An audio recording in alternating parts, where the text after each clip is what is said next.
Merci beaucoup. Donc nous passons à la troisième délibération. Il s'agit de la modification du tracé du chemin des Girards. Tout le monde connaît le hameau des Girards.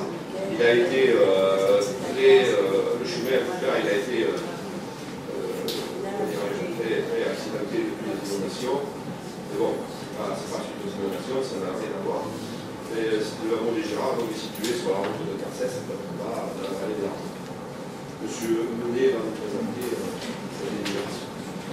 Alors, à la demande des habitants, il est proposé de modifier le tracé du chemin des Girards au niveau du hameau tel qu'il est indiqué sur le plan. Mais vous ne l'avez pas, si vous l'écoutez. En effet, l'augmentation du trafic, chasseurs, promeneurs, ceci est fait, et la vitesse élevée de certains véhicules, des quads notamment, crée des nuisances pour les habitants. Il est bien entendu que l'intégralité de cette modification du tracé, les travaux, FEDAC, bornage, etc., sera supportée par les demandeurs. Sous réserve de la faisabilité technique et juridique de l'opération, il est demandé au conseil municipal un accord de principe sur le projet. Merci M. Menet. Donc tout le monde avait compris la proposition des propriétaires du hameau. Dans le chemin crée des nuisances, on en a eu beaucoup ici. Par le passé, avant qu'on soit ici aux responsabilités, je me souviens du domaine des grottes aussi, on a dédié au chemin communal qui passait au milieu, on a délibéré aussi chez le propriétaire privé. On sera peut-être amené, parce que je suis très sollicité, vous savez qu'à un moment donné, dans la commune de l'Ordre, mais ça remonte à la libération, les chemins sont un petit peu éparpillés dans la nature. Avant, on faisait un petit peu des compromis verbaux, transparents, de la droit. Sans signature, sans passage en tout cas chez le notaire, etc. Aujourd'hui, les propriétaires ont changé, sont devenus de plus en plus considérés, c'est légitime aussi. Et on a quelques terrains qui sont un petit peu perdus dans la nature, d'autres propriétaires qui se les ont accaparés, et c'est pas le cas de celui-ci, mais c'est vrai que l'urbanisme était tracé de façon de l'époque.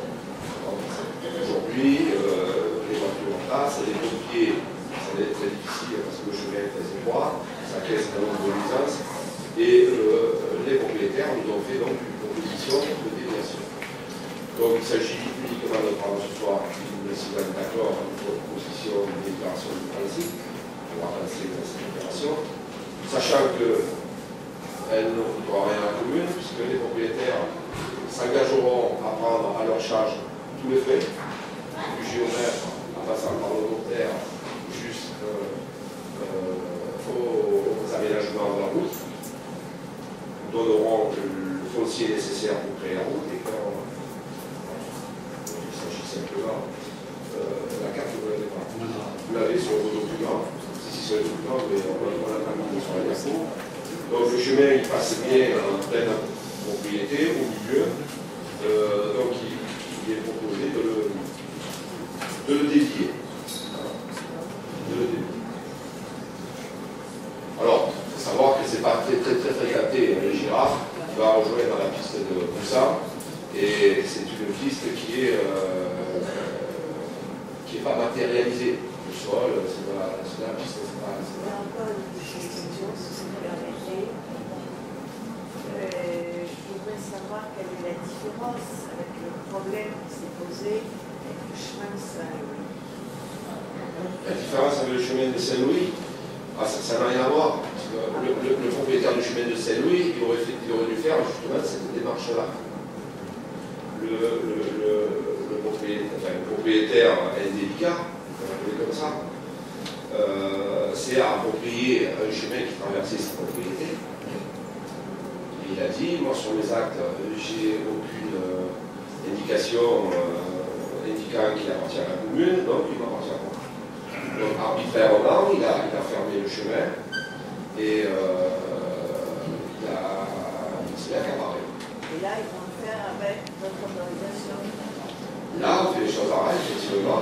Lui, c'est pareil, quand c'est sa propriété, il aurait fait la même opération, dire moi, vous déviez le chemin qui traverse ma propriété, je vous construis une route à côté. Je pense que les élus de l'époque, ça s'est passé en 2006, les élus de l'époque auraient peut-être délibéré là-dessus, alors que là, il s'en est accaparé de manière autoritaire. Alors, on a pu laisser faire une chose pareille. En tout cas, ça s'est fait. Et quand je suis arrivé aux responsabilités, je me suis engagé auprès des riverains pour faire valoir le droit de la commune, à savoir récupérer le patrimoine qui a été spolié. Donc, comme vous le savez, il y a eu une décision de justice qui est intervenue, qui a dit que la commune était propriétaire de ce chemin, et il a mis en demeure le propriétaire, tout à 5 bien sûr, vous connaissez, c'est 100 € par jour, tout à 700 € par jour, de remettre le chemin à l'état d'origine.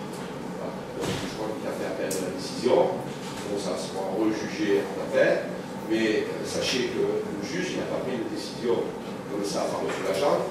Vous imaginez bien, ça a commencé en 2006, on a eu la décision en 2012, donc ça a duré 6 ans, et que le juge a pris une décision sur la base d'une expertise menée par des experts de manière contradictoire.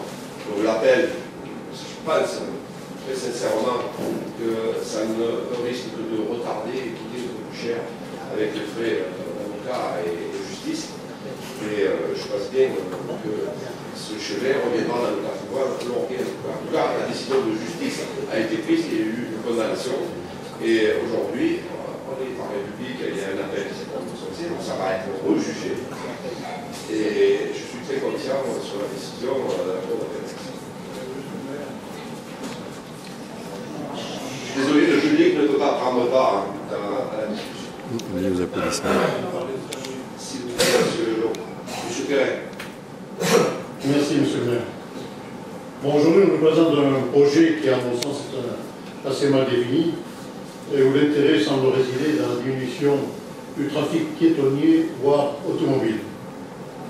Lorsqu'on connaît la commune et ce chemin qui est aujourd'hui un cul-de-sac, car les services communaux n'ont pas jugé utile de remettre en état celui de Brossard, on peut douter de la chose. Je m'y oppose donc pour 3 raisons. La première, c'est que nous envisageons très sereinement d'aliéner une partie du domaine public au profit d'intérêts particuliers. Ça me pose toujours question.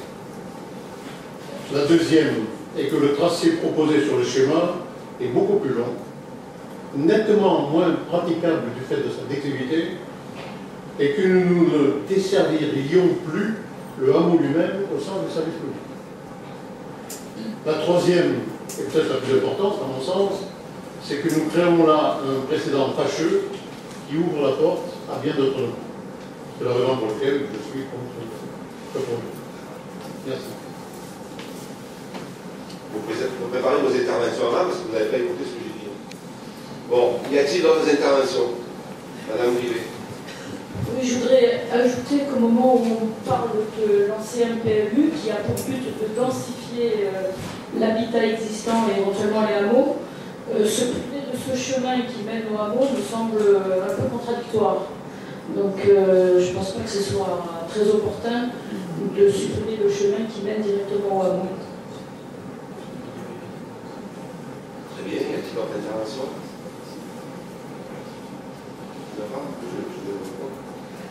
Alors d'abord, monsieur Perrin, le chemin du Brossard, qui n'a pas été fait par les autorités communaux, je ne vois pas comment il pourrait être aménagé par les autorités communaux, puisque c'est de compétence communautaire. Donc c'est la communauté d'Aglo. Oui, ici on est au conseil municipal de l'Ordre, on n'est pas à l'assemblée communautaire de la communauté d'Aglo. Donc si il y a des interventions à faire, je peux les faire moi-même. Mais il ne faut pas accuser le conseil municipal, encore la mairie et encore moins les employés municipaux, pour le chemin qui n'a pas été aménagé. Donc c'est dans le programme, et puis vous le savez très bien, puisque à une époque vous veniez aux réunions avec M. Chiarini qui a sa responsabilité, et je me souviens très bien d'avoir participé avec vous à un état des lieux sur les pistes forestières de la commune, et on avait bien évoqué ce sujet comme ça. Ensuite, vous avez parlé d'aliénation. Il ne s'agit pas d'aliénation, il s'agit d'un échange. Un échange d'un terrain et avec un qui va recevoir le chemin, avec un autre terrain qui va recevoir le nouveau chemin. Voilà. Donc, je suis quand même étonné de cette remarque, sachant que ce chemin va aussi aider à rejoindre celui qui va rejoindre les Dinards dessus. Le chemin piétonnier, il sera par aménagé, et puis ça sera un peu plus de tranquillité pour les propriétaires. Et je voudrais aussi revenir, c'est pour ça que je vous disais qu'on n'avait pas beaucoup écouté, c'est que de précédents, on n'en créera pas, puisque des précédents, il y en a déjà eu. Donc les précédents, c'est le château des Grottes que je vous prenais un exemple tout à l'heure, le château des Grottes, c'était sous l'ancienne municipalité, il a été dédié, moi j'étais pas, mais je suis tout à fait d'accord, un chemin qui traverse une propriété assez importante, assez important. Il avait été intelligent de déplacer le chemin sur le côté, ça n'avait pas pénalisé les habitants, ça avait certainement avantagé le domaine.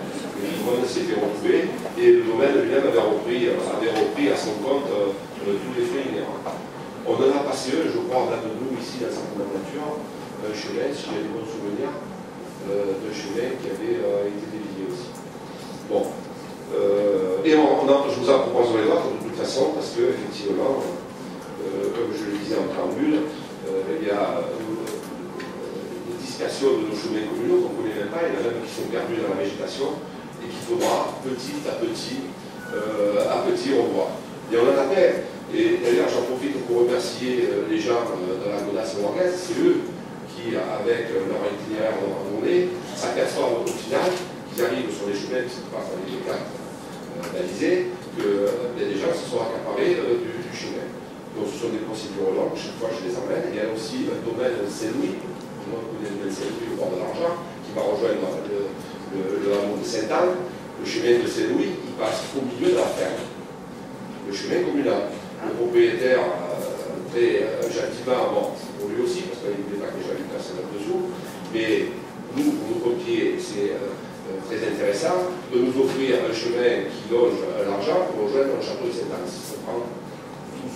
Et sachez que ce chemin, il n'est pas communal, il est privé. Le chemin communal, il passe au milieu, dans la végétation. Donc demain, si lui aussi récupérait son chemin, il sera embêté de ce passer-là, mais nous, on ne peut pas passer parce que le chemin existe. Voilà, je vous ai cité ces deux exemples, qui sera peut-être un jour débattu dans cette assemblée.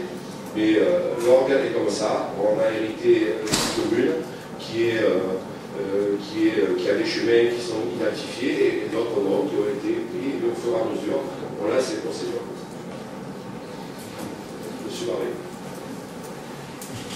Monsieur le maire, si le conseil municipal vote ce soir la modification du tracé de ce chemin,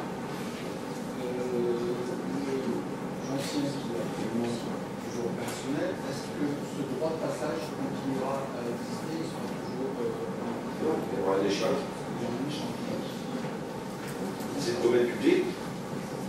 On échange comme quoi. Il y a le même chemin, le domaine privé, qui est un peu plus long. Donc ça sera une propriété privée. Il n'y aura plus de servitude. On abandonnera notre servitude. C'est le principe, hein, c'est d'abandonner la servitude. Mais, monsieur le maire, il ne s'agit pas d'une propriété, là, si je comprends bien. C'est un hameau, c'est pas une seule propriété. C'est ça que je n'arrive pas à bien comprendre. C'est un hameau qui est. Les propriétaires sont d'accord, je comprends bien. Tous, bien sûr, c'est surtout les gens qui me l'ont proposé. Bon, il y a passé 4 ans. Voilà, mais bien sûr, si je vous propose ça, c'est que c'est la demande des propriétaires des parcelles qui sont traversées par le chemin. Et les propriétaires sur lesquels le nouveau chemin traversera, ce sont aussi les mêmes propriétaires. Ce qui veut dire que si demain, à Saint-Jaume, à Villaubière, au Monnier, chacun demande à dévier la route. Je vous le proposerai de suite, je signerai. Vous savez qu'on a des gros problèmes sur Saint-Jaume, sur Villaubière, où les camions, parce qu'avant c'était des hameaux qui étaient faits. Je ne peux pas laisser finir, mais je voulais vous éviter aussi de vous compromettre un peu plus. Mais je vois pas, moi, vous savez. Aujourd'hui, vous avez vu le passage de Saint-Jaume? Vous avez vu? Si demain, les riverains, très honnêtement, si les riverains demain vous proposaient la déviation de Saint-Jaume pour éviter le passage avec le cours d'entraînement, je ne vois pas pourquoi on refuserait. C'est tout dans notre intérêt. Les pompiers ne peuvent même pas passer. Si demain il y a un feu sur Père-Servier, on ne peut pas monter les camions. Donc on a tout intérêt. Saint-Jaume, Villaubière, les Girards, c'est proposé posé là. Donc on est en train de modifier le PLU, on va dire à notre sauce, ou l'ordre à votre sauce. Ça veut dire qu'à présent, au paille, il y a possibilité de changer, parce qu'on va dédier aussi la rivière. Si à un moment donné, si on commence à changer le patrimoine que nous avons transmis nos anciens, on n'arrête pas. C'est la porte ouverte à des énormes histoires. Je ne sais pas si vous avez conscience que vous êtes arrivé à un moment donné dans une commune qui était telle qu'elle est, et il ne faut quand même pas vous amuser à faire des entraves au patrimoine. Vous n'avez pas déplacé aussi la collégiale, mais vous y êtes. Vous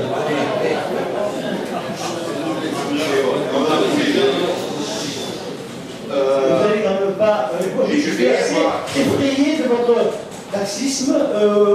Chacun va venir vous proposer, et j'ai beaucoup de respect pour les personnes des Girards, hein, je les connais très bien aussi, et je ne veux pas me compromettre, je parle en qualité d'élu lorguais, et qui représente la population lorguaise, et qui représente les gens qui peuvent user de ce chemin, l'utiliser, les services de secours, je parle de tous les promeneurs, les chasseurs.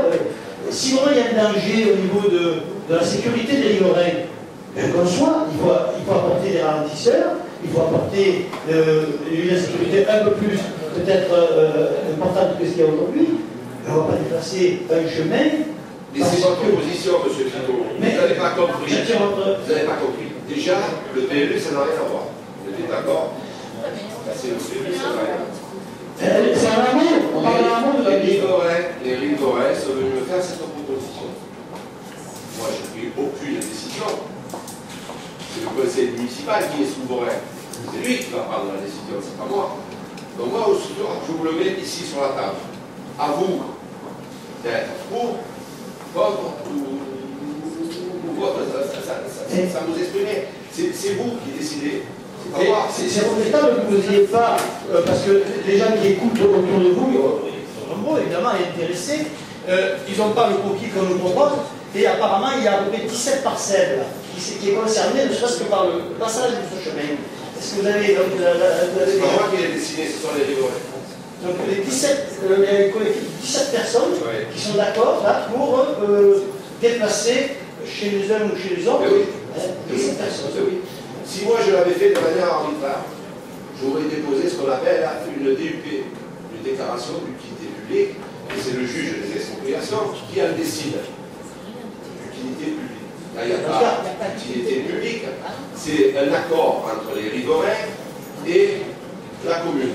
Et c'est nous qui avons